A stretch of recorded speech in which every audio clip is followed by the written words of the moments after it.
Evet arkadaşlar, kuyumuz çöküyor.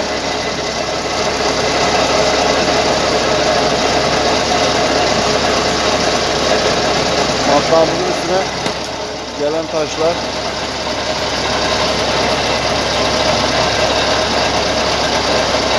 Çöken kuyularla bunlara demir kılıf atıyoruz.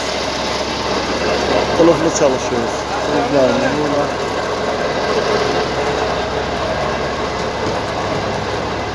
Demir kılıflarımızın filtresi olarak iki parçadan oluşmakta.